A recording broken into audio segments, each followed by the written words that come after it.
안녕하세요. OMF에서 동원 사역을 하고 있는 손창남 선교사입니다. 이번 시간에는 팀의 발전 단계 혹은 팀의 형성 단계에 대해서 좀 말씀을 드리도록 하겠습니다. 모든 팀은 예외 없이 다음과 같이 4개의 단계를 거쳐가면서 팀이 발전한다는 것입니다. 첫째는 형성기, 팀이 만들어지는 단계고요. 그런데 만들어지고 나서 얼마간의 폭풍기를 거치게 되어 있습니다. 그 폭풍기를 지나면 규범기를 겪게 되고요. 규범기에서 이제 완성기로 가게 됩니다. 물론 모든 팀들이 다 이렇게 해피엔딩으로 끝나는 것은 아닙니다. 대부분 폭풍기를 견디면서 팀이 해체돼 버리거나 아니면 팀이 굉장히 기능하지 못하는 팀으로 그렇게 그냥 없어지는 경우도 많이 있습니다. 형성기가 되면 팀원들은 굉장히 흥분하고 모두 열정을 갖게 됩니다. 개인들이 어떻게 팀에 적응하고 어떤 기대를 할 건가에 대한 그런 염려도 좀 있긴 합니다만 굉장히 열정적이 되고 흥분한다는 겁니다. 또 MBTI 성향에 따라 팀원들의 행동이 달라질 수도 있습니다. 예를 들면 이 성향을 갖고 있는 사람은 초기에 발언도 많이 하고 또 다른 사람에 대해서 접근도 하고 반면에 I 성향을 갖고 있는 내향적인 사람이라면 오히려 자기 얘기를 안 하고 남의 얘기를 잘 듣고 또 적극적으로 나서서 사람들을 알아가기보다는 누군가 자기에게 다가오기를 기대하고 이렇게 될 겁니다. 팀원들의 사이가 높은 반면에 성과는 별로 없습니다. 이것이 이제 그 다음에 말씀드리는 폭풍기를 가져오는 계기가 됩니다. 폭풍기는 매우 예측 가능한 단계입니다. 굉장히 많은 분들이 되게 형성기를 생각하면서 우리 팀은 잘 될 거야 라고 하는 막연한 기대를 갖고 시작하지만 그러나 얼마 있지 않아서 폭풍기가 온다고 하는 사실은 거의 예외가 없이 진행이 되는 팀의 발전 단계입니다. 많은 사람들이 이 폭풍기를 제대로 준비하지 못합니다. 그래서 초기 기대가 충족되지 않을 때 폭풍기로 바로 들어가게 됩니다. 폭풍기가 되면 팀 안에서 갈등이 일어나고 권력 투쟁이 일어납니다. 누가 더 리더십을 갖는가. 물론 거기 팀 리더가 있지만 팀 리더가 실질적인 영향력을 행사하지 못하는 경우도 많이 있습니다. 목표 달성에 대한 불안감이 생기게 됩니다. 불평이 생기고 멤버들이 이제 책임을 지려고 하지 않는 그리고 헌신이 없어지는 이런 단계가 됩니다. 팀 자체의 문제를 해결하기 위해서 팀이 에너지를 많이 소비해야 됩니다. 폭풍기를 만드는 요인들 몇 가지를 살펴본다면 팀원 상호 간의 갈등이 있습니다. 팀원들끼리 서로 좋아하지 못하는 것. 그 다음에 팀 안에 대인관계 기술이 부족합니다.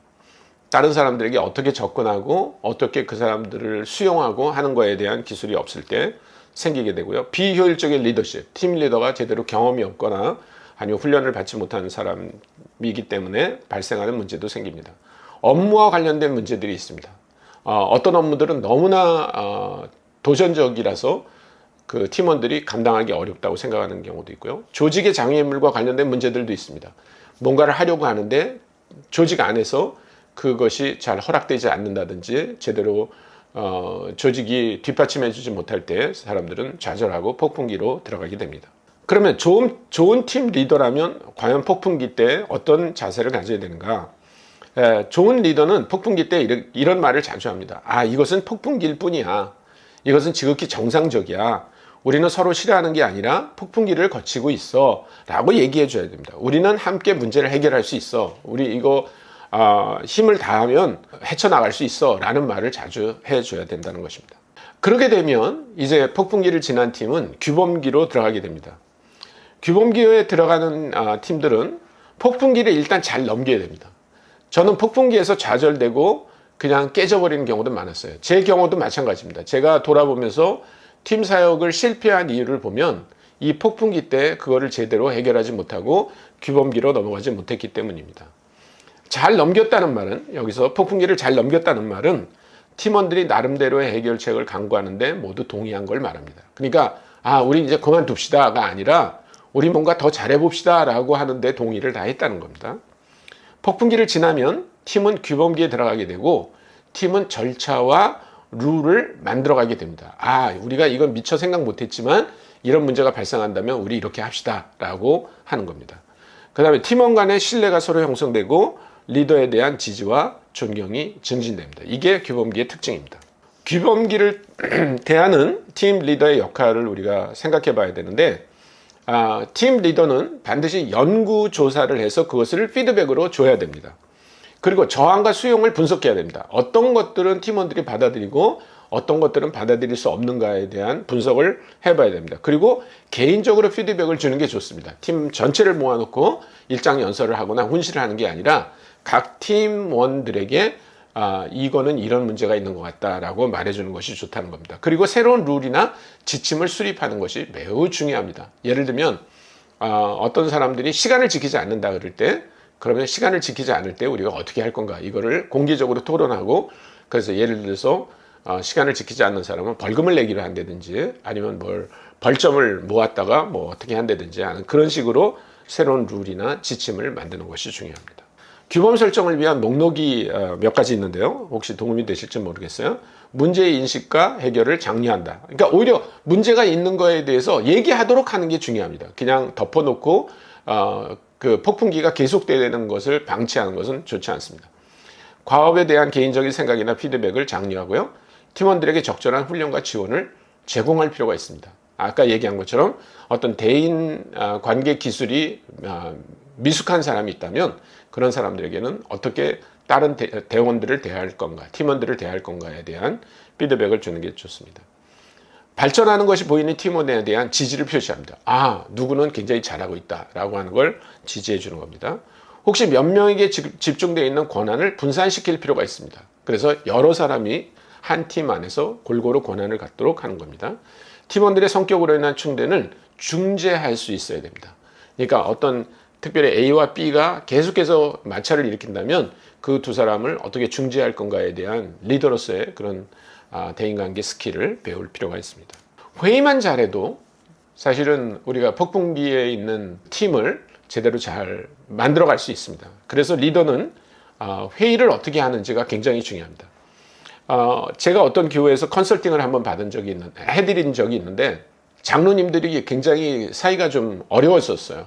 예전엔 굉장히 좋았습니다. 그런데 이분들이 회의할 때 서로 언성을 높이고 서로 공격하고 이런 일이 벌어져서 담임 목사님이 굉장히 당황을 했습니다. 그래서 담임 목사님이 저한테 이 장로님들을 좀 어떻게 도와줄 필요가 있겠냐. 제가 이렇게 보니까 회의만 잘해도 괜찮을 것 같아요. 그래서 삼성처럼 회의하라라고 하는 책이 있습니다. 혹시 관심 있는 분들은 사서 보시면 좋을 것 같습니다. 그래서 그 책을 모든 장로님들한테 다 읽고 오시도록 했어요. 그리고 저희가 2박 3일 리트릿을 했습니다. 거기에서 자기가 읽은 것 중에 우리 교회에 적용해야 할 수 있는 것들은 뭔가 원칙을 그 화이트보드에다 적어보라고 그랬습니다. 그래서 한 10몇 가지가 나왔어요. 거기에다가 장로님들이 전부 5가지를 이렇게 체크 표시를 하게 했습니다. 그래서 그 중에 가장 높이 나온 걸 5가지를 뽑아봤어요. 회의는 1시간 이내에 마친다. 그러니까 회의를 3시간, 4시간 하지만 오히려 사이는 더 나빠지고 도움이 되지 않습니다. 회의는 1시간 내에 마친다. 한 사람이 3분 이상 이야기할 수 없다. 어떤 사람이 계속 옛날부터 하던 얘기를 꺼내내는 분이 있습니다. 다음에 다시 이야기하려면 3번 이상 다른 사람의 의견에 공감을 표해야 된다. 네. 그 좋은 얘기입니다. 맞습니다. 라고 하는 얘기를 3번 하지 않으면 이 사람은 다시 발언권을 갖지 못합니다. 모든 회의는 24시간 전에 의제와 함께 회의 참석자들에게 알려야 됩니다. 그러니까 어떤 걸 의논할 거라는 사실을 미리 알려야 된다는 겁니다. 회의가 끝나면 A4 용지 한 장에 회의록을 기록해서 24시간 안에 모든 참석자들에게 알려줘야 됩니다. 이런 것들을 큰 액자에다 적어가지고 그 당례실에다가 걸어놨습니다. 그 교회에서 저보고 이제 첫 번째 당회를 할 때 참석을 해달라고 그랬습니다. 그래서 제가 갔는데 정말 이 원칙대로 했어요. 왜냐면 사람들이 저 원칙을 이렇게 가리키는 거예요. 어떤 사람이 3분 이상 얘기하면 그 원칙을 가리키면 그 사람은 원래 마이크를 놨습니다. 그리고 1시간 안에 회의가 다 끝났는데 얼마나 만족했는지 몰라요. 그러니까 회의만 잘해도 우리는 규범기를 잘 만들어갈 수 있습니다. 회의 방법에는 만장일치가 있고 다수결이 있고 합의제가 있습니다. 만장일치라고 하는 건 모든 사람이 다 합의해야만 결정이 되는 건데 이것은 사실은 쉽지가 않습니다. 다수결은 과반수 이상이 찬성하면 하는 건데 이 방법도 불만이 많은 사람들, 예를 들면 51대 49로 만약에 어떤 것이 채택이 됐다 그러면 49도 결코 적은 숫자가 아니거든요. 이 사람들이 계속해서 저항을 할 수 있습니다. 그래서 제가 가장 추천하는 방법은 합의제입니다. 합의제. 영어로 컨센서스라고 하는데요. 이것은 뭐냐면 의장이 서로 의견이 다른 사람들에게 계속 질문이나 혹은 다른 제안을 할 수 있는 기회를 줘가지고 사람들이 의견을 전체로 해서 반대하는 사람들이 뭐 그 정도라면 저는 만족합니다. 찬성이란 말은 하지 않아도 그 정도라면 저는 만족합니다. 불만이 없습니다. 라고 말하고 그래서 의장이 그럼 이렇게 결정합시다 라고 하는 걸 합의제라고 할 수 있습니다. 이런 회의 방법에 대해서도 우리가 이해를 좀 가질 필요가 있습니다.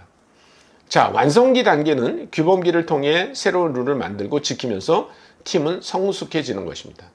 팀원들은 이제 서로 협력하고 상호 의존적으로 일하게 되고요.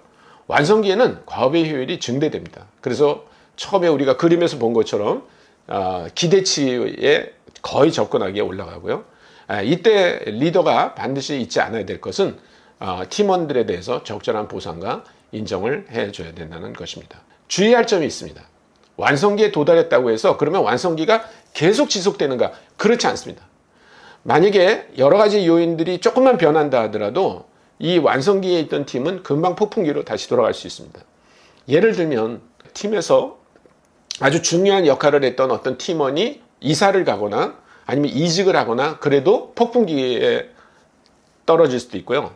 아니면 팀원이 7명이었는데 그 중에 한두 명의 새로운 팀원이 들어왔을 때 다시 폭풍기가 될 가능성이 많이 있습니다. 그렇다면 즉시 팀 리더는 그거를 인식하고 다시 규범기를 거쳐서 완성기로 나가도록 노력을 해야만 됩니다. 감사합니다.